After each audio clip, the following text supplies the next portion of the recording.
trying to get as many people out of Afghanistan as possible. So he'll have a brief set of comments, and then we'll start taking questions. But before I do that, I do want to give just an update on Haiti, if you don't mind. Life-saving aid and assistance continues arriving as our Joint Task Force Haiti, under U.S. Southern Command, continues to move people and equipment to ease the suffering of the people of Haiti. To date, Joint Task Force Haiti has conducted more than 200 missions, saved more than 300 people, and delivered over 88,000 pounds of vital aid as Department of Defense capabilities and U.S. Coast Guard assets, which are now underneath the JTF, the Joint Task Force, continue to rapidly respond by delivering aid assistance where it's most needed. Just to give you a sense, U.S. government assets are providing unique air, medical, and logistical capabilities under the JTF. They include 19 helicopters, both U.S. military and Coast Guard, a U.S. Coast Guard C-130 and an HC-144, 2 U.S. Navy P-8 maritime reconnaissance aircraft, the U.S. naval ship Burlington, which is providing Scan Eagle, so more eyes on overhead, the USS Billings providing a refueling station afloat, the USS Arlington providing refueling and logistics, and 2 U.S. Coast Guard cutters, the Coast Guard cutters Tampa and Reliance. We are, of course, working with allies and partners as well in this whole-of-government effort in support of USAID. So there are many nations like Great Britain, France, Netherlands, contributions from neighboring nations, Colombia, the Dominican Republic, Chile, Panama, Argentina, the Dominican Republic. I'm sorry, I mentioned that one already. Costa Rica, Mexico, and Spain. We know there is much more work to do in Haiti to help the Haitian people, and we're committed to being there and to doing that for as long as possible. We're very proud of all the men and women of the department that are assisting in this effort and truly making a difference on the ground. And speaking of making a difference on the ground and making a difference through U.S. military capabilities, I do want to now turn the microphone over to General Steve Lyons, again, Commander of U.S. Transportation Command.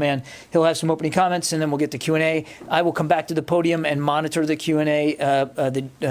We have a limited amount of time with the General. He's obviously got a lot on his plate today, so we'll try to keep it moving. And with that, General, sir, can you hear me, and are you ready to go?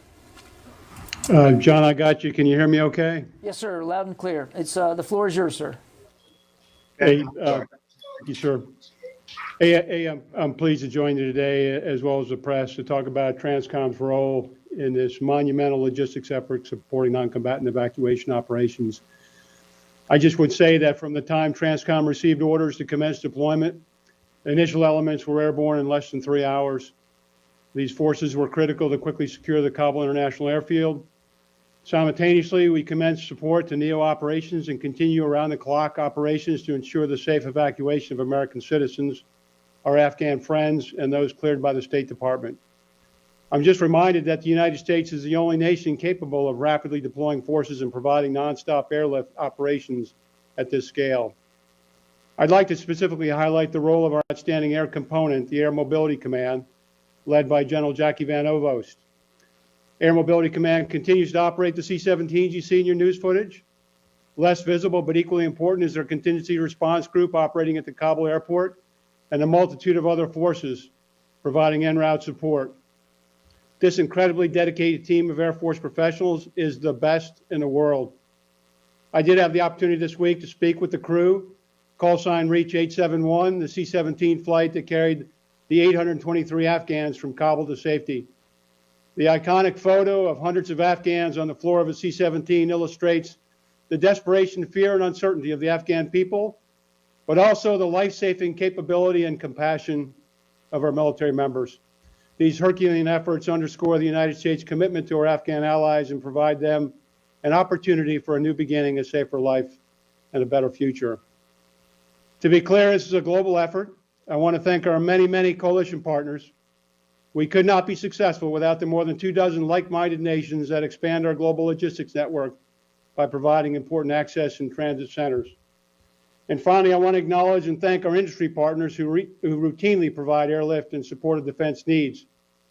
Many of you reported on the Secretary's decision to activate Stage 1 of the Civil Reserve Air Fleet, and we greatly appreciate the teamwork and contributions of our commercial aviation partners.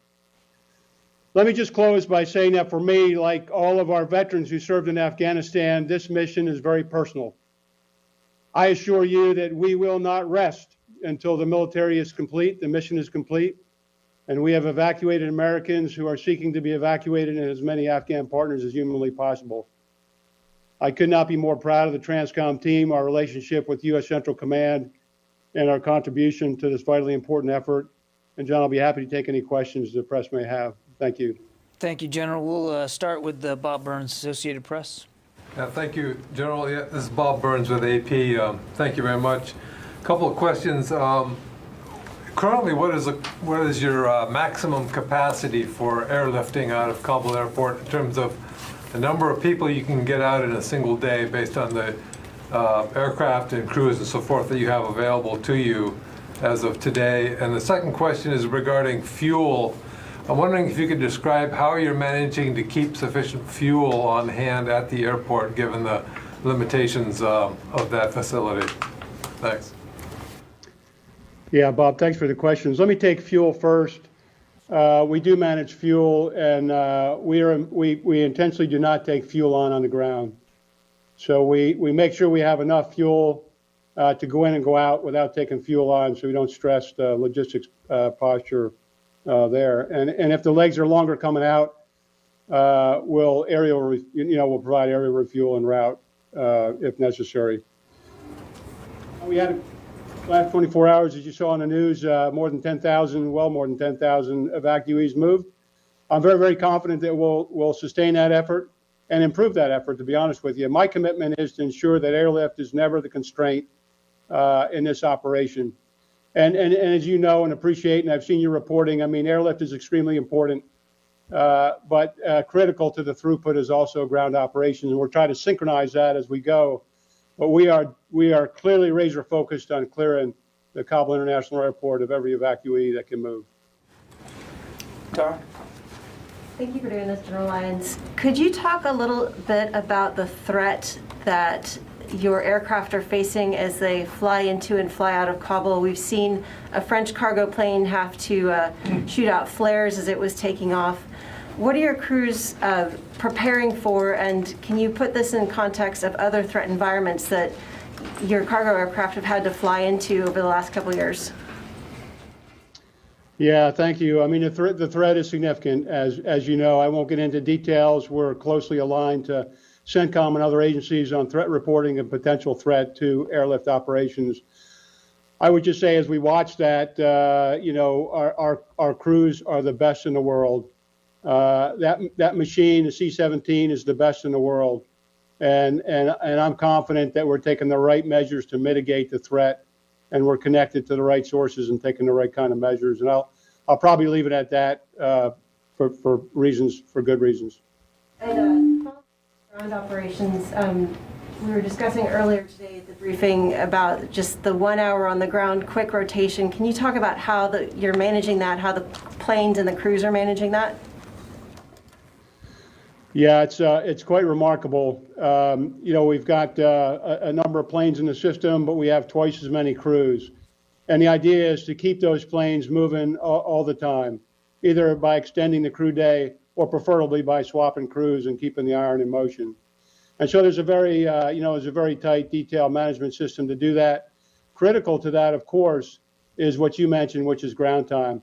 The faster we can turn, either load or discharge, the faster we can turn that aircraft. And we're razor focused on bringing down, and I really appreciate the work ongoing in Afghanistan to bring down the time on ground to under an hour. Nancy? Thank you. General, could you give us a sense how you foresee the mission changing as the U.S. draws down the number of ground forces in Afghanistan in the final days of the month, and what the mission will look like, if there is one, post-August 31st? Yeah, I mean, every day we take as the day comes. We are razor focused on NEO.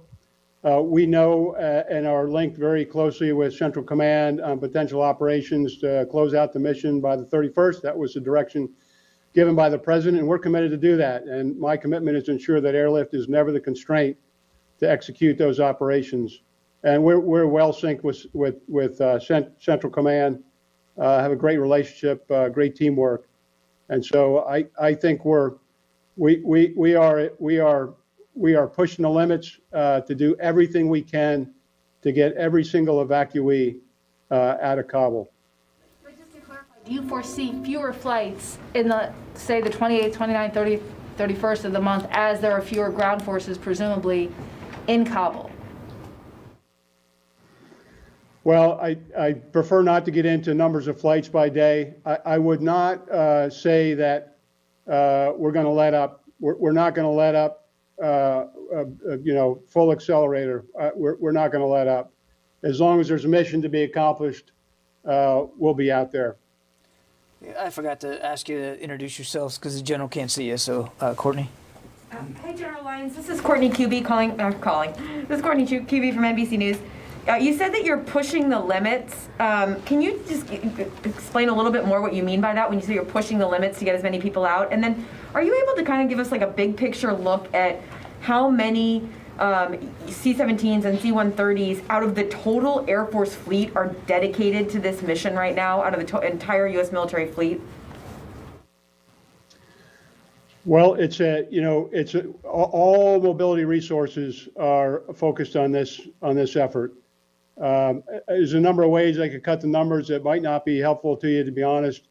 Right now the air component has well over 200 aircraft committed to operations. Some of these are even KC-10s are committed to the operation in some way or some fashion. So when I say we're all in, I mean to meet the President and the Secretary's directive to ensure that every evacuee that is cleared to move can move, and our crews are absolutely incredible. I won't lie to you; they're tired. They're probably exhausted in some cases. I know that the leaders from time to time are pulling crews out to make sure we don't have safety issues, but they are motivated, they are fired up, and they are committed to complete this mission. Just one more about any COVID mitigation efforts that you're taking. Are you doing anything to ensure that your crews are safe from COVID? And can you give us a little bit of the detail of what that looks like? Well, it's a great question. We shouldn't forget that we're doing this operation in the middle of a pandemic. So all the crews are obviously masking, but the Afghans that are on the aircraft are not masked. So that's one mitigation. There is some screening that occurs before they load, and then as we reach the temporary safe havens, these other hubs and lily pads, there are resources being applied to further test the evacuees upon arrival to these various temporary safe havens. Are all of your crews vaccinated, or are they getting tested periodically to ensure that they're safe? The vast majority are certainly tested. I can't say conclusively that they all are, although great news today from the FDA. So pretty soon they'll all be vaccinated. Jennifer. General Lyons, Jennifer Griffin from Fox News. Can you talk a little bit more about some of the constraints you faced and how you resolved them? And also, in the last 24 hours, you've gotten 18,000 or 11,000 passengers out of Kabul, clearing the backlog. Are you concerned that there are not enough people cleared through into the airport, that you may have to take off with empty planes? Is there any sign that you're having to take off because of that quick turnaround with empty planes? Great question. Not at this time, and we're in contact with CENTCOM constantly. I talk to Joe McKenzie on a continuous basis, so we're synced up. And the idea is we'd never want to leave Kabul Airport on an empty plane or even a partially full plane if we can avoid it. So we are not doing that. As a matter of fact, we're filling the aircraft to about 450 passengers in a floor load configuration. I just say to your first question, it's an excellent question. Any time that we move this fast in an operation, there's going to be fog and friction, and it's trying to achieve equilibrium in a very large network of not just airplanes but ground operations and multiple nodes throughout the network. And so there's initially it's moving quick. You're trying to grow capacity. You're moving as fast as you can. Sometimes you get a little ahead of yourself, and then it's trying to equalize out and making sure you got a critical path open. But again, right now, we'll sacrifice the back end of all the architecture and the nodes to make sure that we're clearing Kabul International, and that's what we're doing now. I need to go to the phones. I haven't done that yet. Stephen Losey. Hi, yes, thanks very much. So there are the reports about some of the threats that ISIS has made, and I know you're not speaking about specific threat environments, but can you talk to us a little bit more about how the military has communicated with the Taliban regarding these threats? Are you telling the Taliban it's their responsibility to keep ISIS away from the airport? And what happens if ISIS decides to embarrass the Taliban by launching terrorist attacks on the perimeter or the civilians trying to get into the airport? Stephen, I'll take that. That's more appropriate for me, I think, than for General Lyons. As we've talked about many times over the last several days, we are in daily communication with Taliban leaders outside the airport, sometimes multiple times a day, to again deconflict as best as we can, and to help ensure a healthy access to the airfield for American citizens in particular, and that communication continues to happen. We are also mindful of the threat that ISIS poses, and without speaking for the Taliban, I think it's a safe assumption to assume that they too are mindful of that threat. I won't begin to hypothesize of what could or could not happen, and I think you can understand that at the podium we wouldn't get into specific intelligence streams or what we're watching. Nobody wants to see anybody else hurt. And certainly nobody wants to see anything that could impact our ability to continue to conduct this evacuation operation. All I would tell you is we're focused on this every single day, hour by hour. We're monitoring the threat environment very, very carefully. And as I said, the communication with the Taliban continues. So, Laura. Thank you, John. Thank you. This is Laura Seligman with Politico. First of all, can you tell us the total estimated cost of the evacuation? And then also, can you explain the discrepancy between the state and DoD numbers on the number of people evacuated? State is saying 25,000 since the operation began, but Major General Taylor earlier today, I believe he said 37,000. So what is that discrepancy? The numbers question. I mean, I can't speak for. I don't know. I don't know where the other number came from, but I think we're all in the interagency. We're all tracking these numbers, the numbers that we put out this morning. I think you saw the White House actually put those numbers out before we did. So that 37,000 since the 14th is what we're counting on. And I'll turn it over to the general on your first question, but it's whatever the costs are going to be, Laura, are bigger than just the airlift. And I can tell you that we don't have an estimate right now. Our focus and the focus of the entire interagency is to get as many people out as fast as we can and as safely as we can. And we're not letting cost drive the factor here. Cost drive the operation. The operation is driving the operation and the need to do this in a very urgent and orderly way. But I'll turn it over to the general if he has any more data for you in terms of the cost from his perspective. Yeah, I couldn't have said it any better than Mr. Kirby just said it. I mean, we're aware and we're tracking costs, but we're nowhere close to accumulating that data for public dissemination. And I'm sure, Laura, that when all is said and done, I mean, at the appropriate time, we'll certainly be able to provide an overall sense of what the cost is. I just would add that the real cost that we're focused on now is human life. That's the cost that we're focused on. Therese. If I could just follow up, General Lyons, are you concerned about the Taliban's ultimatum that they issued if the U.S. has to stay past August 31st to complete the evacuation? And what is the plan to protect our forces and the evacuees in that case?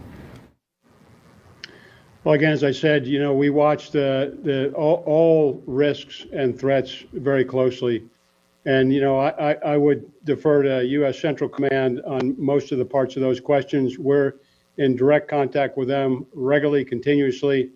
And then we have our own processes and defensive measures and techniques, tactics and procedures to take, to protect our crews and to protect our aircraft going in and out. We got time for two more. I'm going to go to Sylvie and then Therese. Go ahead, Sylvie. Hello, General Sylvie Longtom from AFP.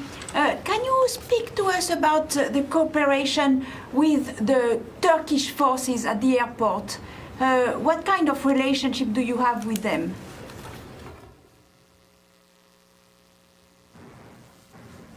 Yeah, I would defer to U.S. Central Command for that question. I would not be able to characterize the relationship on the ground. I know there is a relationship, but I would not be able to characterize that for you. Sylvie, remember the Turks are on the ground, really more of a security perspective, and so it is really more of a Central Command relationship that they're managing with the Turks every day. The Turks are still there, and of course, at what scale that we're there. Therese? Yes. Thank you, John. I'm Therese Garnier with Newsy. General Lyons, are medics being provided for each flight? I know there's a concern about capacity because you're trying to get as many people on, but are medics being provided? And the reason why I ask that is because there are reports that a woman had a baby during one of the flights.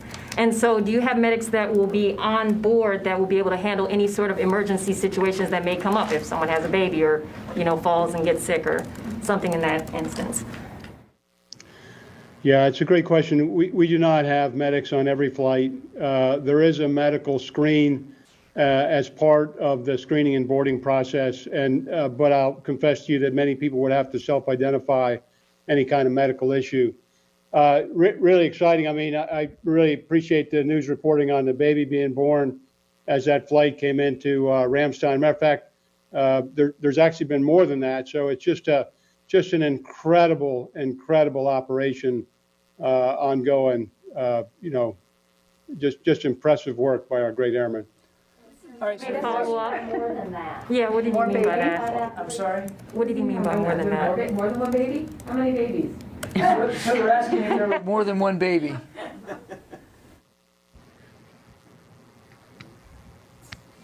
No other babies, sir? My last data point was 3. I don't have a formal tracker, but those are so we'll keep you posted. All right, sir. All right, we'll follow up and try to get you information on the other two. Listen, we got to let the general. We have to let the general get. One last on the supplies, though, at Ishkaya, General Lyons. We've heard some concerns that there wasn't enough food or water for all the evacuees at the airport. Could you just talk about the efforts to fly in more sanitation, more MREs, more water for those that are trying to flee Kabul? Sure. Well, you see all those aircraft going in there, and we never want to send an aircraft empty if we can't, if we don't have to. So CENTCOM is managing that. We've got plenty of capacity going in there, and there is sustainment on those flights coming in that we're taking evacuees out. So CENTCOM is addressing that issue. Thank you.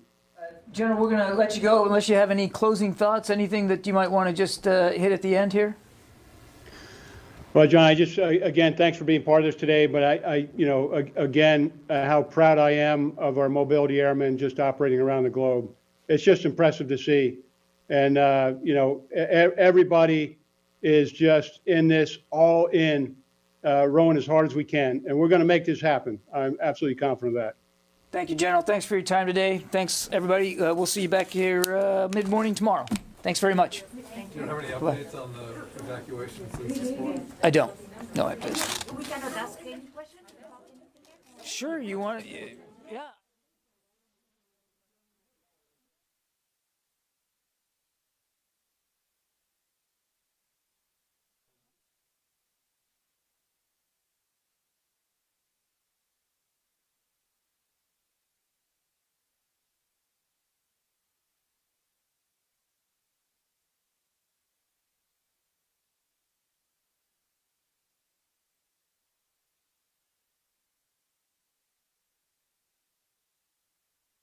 Could be evacuated from Kabul after the U.S. military leave the airport.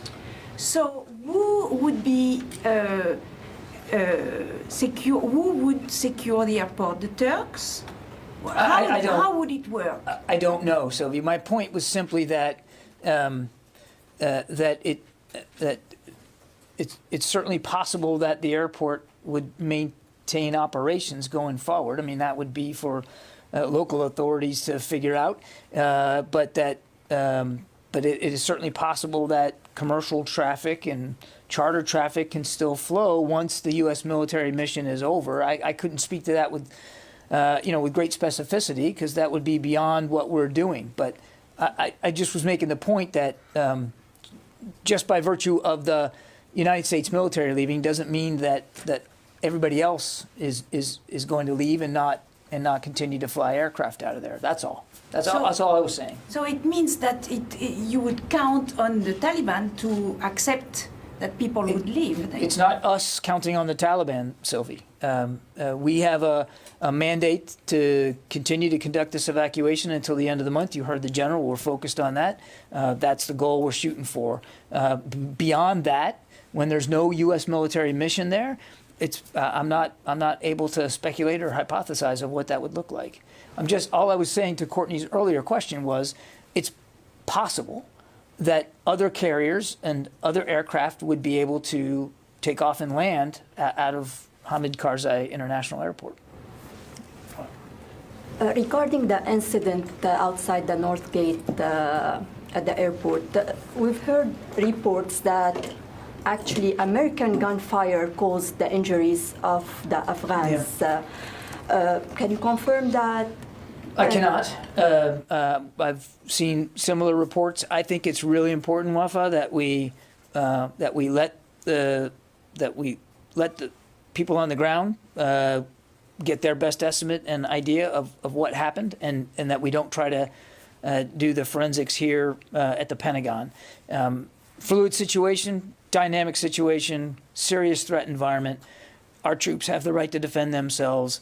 They believe they were under threat, and they reacted accordingly. I don't want to get into second guessing that right now, and certainly in such a short span of time after the event. And those wounded were civilians or armed? Do you have? It is my understanding, and I caveat this with all reports coming out usually are not always completely accurate, but it's my understanding that the wounds were sustained by other Afghan forces. Mm-hmm. And when you said one member of the Afghan forces was killed during this incident, how did you identify that he was our commanders on the ground? Was he in uniform? How you couldn't tell if he's Taliban or? Well, I don't know what clothes he was wearing. Our commanders on the ground reported that it was a member of the Afghan forces who was killed in action. We have no reason to doubt that report. Anything else, Laura? Yeah, just you mentioned earlier today, I can't remember if it was you or General Taylor, that there was a second rotary airlift evacuation mission out of Kabul. Yeah. Can you talk a little bit about what you assess is the threat to these missions and these aircraft from ISIS-K, from the Taliban? Are there issues with RPGs? How do you make sure that these... Yeah, I think you understand. I want to be a little careful here, Laura. I would just say that commanders on the ground have the authority to conduct local missions as they deem appropriate to the need. And we charge them with assessing the risk with anything that they're doing. And the Secretary trusts that they understand what the risks are and are appropriately factoring in whatever the risk environment is before they do anything. So while I can't speak and won't speak to specific threat streams around the airport, I can tell you that our commanders are factoring in all manner of potential risk before they conduct any operation. Jake Sullivan earlier talked about the threat from ISIS-K to the airport. Is there a threat from ISIS-K to these operations as well? I won't speak to specifics of the threat, but we know that ISIS is certainly in Afghanistan, and we're mindful of the potential threat that they could pose to security at the airport and to the safe movement of people. Or has the U.S. paid the Taliban for the freedom of movement or transport of any U.S. citizens? No. Has there been any financial consideration paid to the Taliban since August? Not that I'm aware of. Okay. Thank you. You bet. Thanks, guys.